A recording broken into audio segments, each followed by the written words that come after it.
बहुत समय पहले की बात है। एक छोटे से गांव के एक कोने में मिट्टी की एक टूटी फूटी झोपड़ी में एक गरीब किसान रहा करता था। उसका नाम था भोला। नाम के अनुसार वह सचमुच बहुत भोला था, सीधे दिल का, परिश्रमी और ईमानदार। उसके पास न कोई बड़ा खेत था, न ही कोई नौकर चाकर, बस एक बूढ़ा बैल, 2 जोड़ी कपड़े और एक पुराना हल था। बारिश 3 सालों से नहीं हुई थी। खेत सूखे पड़े थे, मिट्टी दरक चुकी थी और जमीन में जान नहीं बची थी।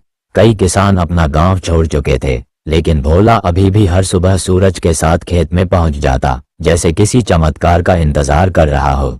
एक दिन जब सूर्य अस्त हो रहा था और आसमान में नारंगी रंग की परछाइयां फैल रही थीं, भोला थककर अपने सूने खेत की मेंढ पर बैठ गया। अचानक उसे जमीन से कुछ चमकती हुई चीज दिखाई दी। भोला उठकर पास गया। मिट्टी में दबा हुआ कोई काले पत्थर जैसा टुकड़ा था जो हल्की सी रोशनी छोड़ रहा था। उसने सोचा कोई साधारण चीज होगी, लेकिन जब उसने उसे उठाया तो उसके हाथ जैसे सुन्न हो गए। उस पत्थर से एक ठंडी लहर उसके पूरे शरीर में दौड़ गई। ये क्या है? भोला ने खुद से कहा।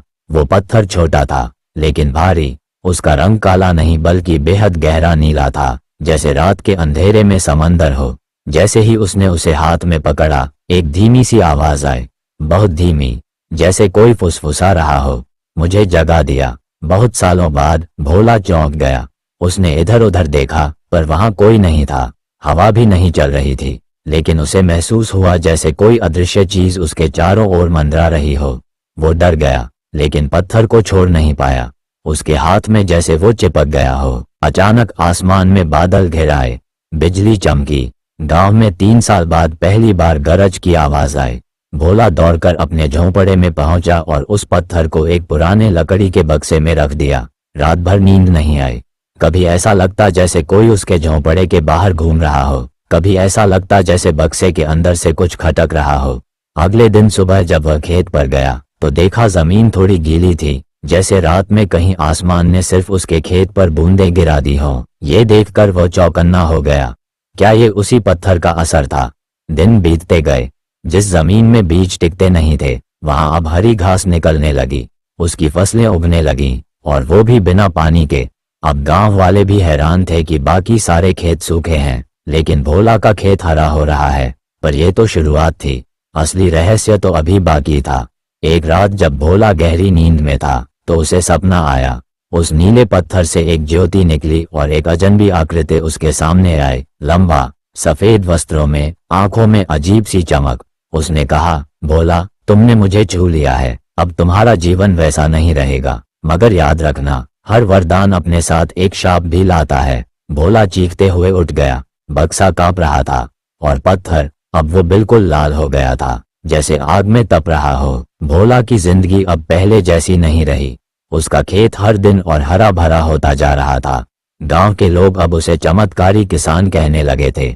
वो लोग जो पहले उसके हाल पर तरस खाते थे, अब उसकी किस्मत से जलने लगे थे। पर भोला को चैन नहीं था। उस नीले पत्थर ने उसकी दुनिया बदल दी थी, लेकिन हर रात उसे वो सपना आता, सफेद वस्त्रों में लिपटी रहस्यमयी आकृति, जिसकी आंखें किसी शून्य की तरह चमकती थीं। हर बार वही चेतावनी, हर वरदान अपने साथ एक शाप भी लाता है। धीरे धीरे भोला ने एक और बदलाव महसूस किया।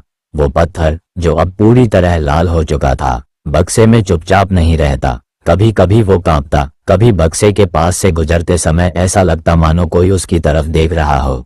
और एक रात तो बक्सा अपने आप खुल गया। भोला ने देखा कि पत्थर हवा में तैर रहा था। वो चमक रहा था, लेकिन इस बार उसकी रोशनी गर्म और डरावनी थी। तभी पत्थर से फिर वही धीमी फुसफुसाहट निकली, अब समय आ गया है, मैं तुम्हारे अंदर प्रवेश करूंगा। भोला पीछे हट गया, लेकिन उसके पैर जैसे जमीन से चिपक गए हों। उसकी आंखें पत्थर से हट नहीं रही थीं, और अगले ही क्षण वो पत्थर बिजली की रेखा बनकर उसके सीने में समा गया। भोला बेहोश हो गया। जब उसकी आंखें खुलीं तो सुबह हो चुकी थी, पर अब वो वैसा भोला नहीं था। अब उसे अजीब शक्तियां मिलने लगी थीं। वो जानवरों की भाषा समझ सकता था। जमीन को छूते ही उसे पता चल जाता कि कहाँ पानी है, कहाँ बीज बोना है। वो हवा की दिशा से आने वाले मौसम का अंदाजा लगा सकता था। गांव वाले अब उसकी पूजा करने लगे। कोई लोग उसे देवता समझने लगे और कोई चमत्कारी किसान। पर भोला खुद को अब भी गरीब किसान ही मानता था। पर एक बात अब उसे परेशान करने लगी, वो अब कभी भी सो नहीं पाता।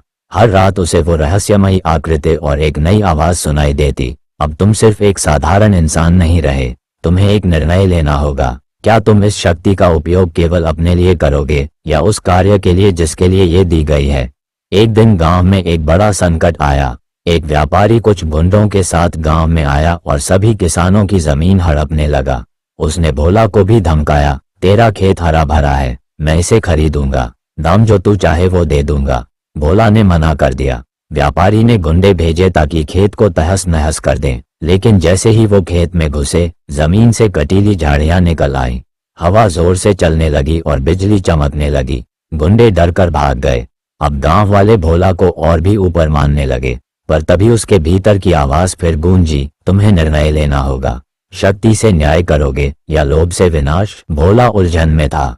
उसने कुछ भी मांगा नहीं था, न ये वरदान न ये श्राप, लेकिन अब उसे लगा कि शायद उसके जीवन को कोई उद्देश्य मिला है। और तभी एक दिन वो रहस्यमयी आकृति पहली बार हकीकत में उसके सामने प्रकट हुई। वो आकृति धुएं की तरह हवा से बनी थी, पर उसकी आंखें साफ दिख रही थीं, नीली, चमकदार, रहस्य से भरी हुई। बोला, उसने कहा, तुमने अब तक जो किया है वो सिर्फ शुरुआत थी। जिस पत्थर को तुमने उठाया वो कोई साधारण वस्तु नहीं थी, वह जन्म रत्न है जिसे हर 1000 वर्षों में एक योग्य मनुष्य को दिया जाता है। क्यों? भोला ने पूछा। मैं तो बस एक साधारण किसान हूँ, मुझे ये शक्ति क्यों दी गई? क्योंकि दुनिया की सबसे बड़ी शक्ति तभी संतुलन में रहती है जब वो एक साधारण और भले हृदय में हो। तुम्हारा दिल अभी तक स्वार्थ से दूर रहा है, लेकिन अब समय आ गया है निर्णय का। क्या निर्णय? या तो तुम इस शक्ति को पूरी तरह स्वीकार कर लो और एक रक्षक बन जाओ, इस धरती के, इस गांव के और हर उस सत्य के जिसकी रक्षा जरूरी है, लेकिन इसके साथ तुम एक आम इंसान की जिंदगी को हमेशा के लिए खो दोगे। या फिर तुम इस शक्ति को लौटा दो और फिर से वही गरीब भोला बन जाओ जैसे पहले थे। खेत सूख जाएंगे लेकिन आत्मा शांत रहेगी। भोला कई दिनों तक सोचता रहा। उसने अपने खेत को देखा, लोगों की उम्मीद को देखा। उसके भीतर की शक्ति उसे बार बार झकझोरती रही। उसे आवाजें आने लगीं, भूख से बिलखते बच्चे, शोषण के शिकार किसान, सूखती धरती। एक रात वह अपने खेत के बीच खड़ा हुआ और आकाश की ओर देखा।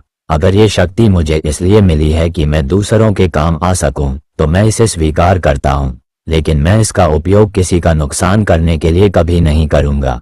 अचानक आकाश में बिजली चमकी। वही नीला पत्थर हवा में प्रकट हुआ और फिर से लाल रंग में बदलने लगा, लेकिन इस बार वो डरावना नहीं था, वो गर्म था, उज्ज्वल था, जैसे सूरज की किरण। वो भोला की छाती में समा गया, लेकिन इस बार वो गिरा नहीं, वह सीधा खड़ा रहा। उसके अंदर कोई शक्ति नहीं आई, बल्कि शांति आई, और उसके पीछे वही आकृति प्रकट हुई, अब मुस्कुराते हुए। अब तुम तैयार हो, उसने कहा, क्योंकि तुमने शक्ति को नहीं चुना, सेवा को चुना है। उस दिन के बाद से भोला गांव का रक्षक बन गया। कोई भी संकट आता, लोग उसी के पास जाते, लेकिन वो कभी खुद को बड़ा नहीं मानता था। उसकी झोंपड़ी वही रही, उसका बैल वही रहा, और उसकी नम्रता पहले से भी ज्यादा हो गई। गांव में अब हर साल बारिश होती, खेत लहराते, और उस खेत की मेंढ पर एक पत्थर रखा रहता, गहरा नीला, शांत और चमकता हुआ, जैसे बता रहा हो कि सच्ची शक्ति वही है जो दूसरों के लिए इस्तेमाल की जाए।